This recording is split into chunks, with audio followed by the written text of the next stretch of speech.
வணக்கம். கருத்து கணிப்புகள் அனைத்தும் விஜய்க்கு எதிராக பரப்பப்பட்டவைகளா? தமிழகத்தில் 17வது சட்டப்பேரவை தேர்தல் நாளை நடைபெற உள்ளது. இதுவரையிலும் பல்வேறு கருத்து கணிப்புகள் வெளியிடப்பட்டு வந்து கொண்டிருக்கிறது. இந்த கருத்து கணிப்புகளில் பெரும்பாலான கருத்து கணிப்புகள் மீண்டும் திமுக கூட்டணி தான் வெற்றி பெற்று ஆட்சி அமைக்கும், திமுக அறுதி பெரும்பான்மையில் வெற்றி பெறும், திமுக கூட்டணி 170 இடங்களில் வெற்றி பெறும், அதிமுக கடந்த 2021ஆம் ஆண்டு நடைபெற்ற சட்டமன்ற தேர்தலை விட குறைவான இடங்களில் தான் வெற்றி பெறும்.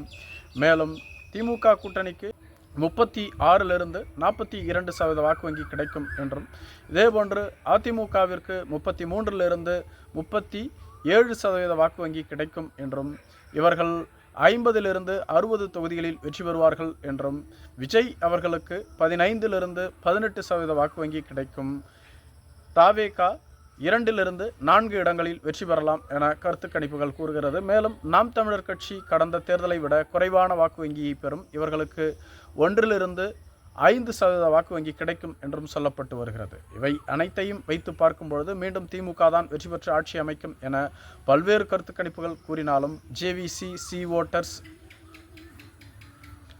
சாணக்கியா, தினமலர் போன்ற கருத்து கணிப்புகள் அதிமுக தான் ஆட்சி அமைக்கும், திமுகவின் மீது மக்கள் எதிர்ப்பு அலை அதிகமாக உள்ளது, தமிழகத்தில் ஊழல், போதைப்பொருள், சட்ட ஒழுங்கு பிரச்சனை, பெண்களுக்கு எதிரான வன்கொடுமை என தொடர்ந்து நாளுக்கு நாள் அதிகரித்து வருகிறது. எனவே திமுக அரசின் மீதான மக்களின் நன்மதிப்பு குறைந்துவிட்டது. எனவே அதிமுக தான் வெற்றி பெற்று ஆட்சி அமைக்கும் என கூறி வருகிறார்கள். மேலும் ஒரு சில கருத்து கணிப்புகளில் தமிழகத்தின் அடுத்த முதலமைச்சர் யார் என்ற கேள்விக்கு விஜய் முதலிடத்தில் இருப்பதாக கூறுகிறார்கள். அதாவது விஜய்க்கு 42லிருந்து 44% பேர் ஆதரவு அளித்திருப்பதாகவும், முதலமைச்சர் மு.க. ஸ்டாலின் அவர்களுக்கு 25லிருந்து 32% பேர் ஆதரவு அளித்திருப்பதாகவும், எடப்பாடி பழனிசாமி அவர்களுக்கு 17% பேர் ஆதரவு அளித்திருப்பதாகவும், சீமான் அவர்களுக்கு 9% பேர் ஆதரவு அளித்திருப்பதாகவும் கூறப்பட்டிருக்கிறது. அதே சமயத்தில் முதலமைச்சராக வேண்டும் என 44% பேர் வாக்களித்திருக்கிறார்கள். ஆனால் தாவேகா வெறும் 4 இடங்களில்தான் வெற்றி பெறும் என்பதுதான் நம்ப முடியாத ஒன்றாக இருக்கிறது என அரசியல் விமர்சகர் மணி அவர்கள் கூறியிருக்கிறார்கள்.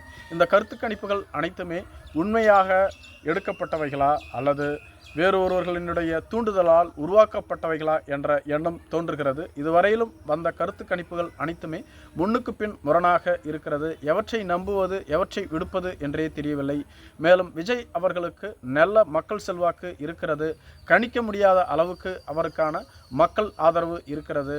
மேலும் எதிர்க்கட்சி மற்றும் ஆளும் கட்சி என அனைவருமே விஜய்க்கு வரக்கூடிய கூட்டம் ஓட்டாக மாறாது என கூறினாலும் கூட தற்பொழுது கணிக்க முடியாத இடத்தில்தான் விஜய் இருந்து வருகிறார். தேர்தல் முடிந்த பின்புதான் விஜய்க்கான செல்வாக்கு என்ன என்பது அனைவருக்குமே தெளிவாக தெரியும்.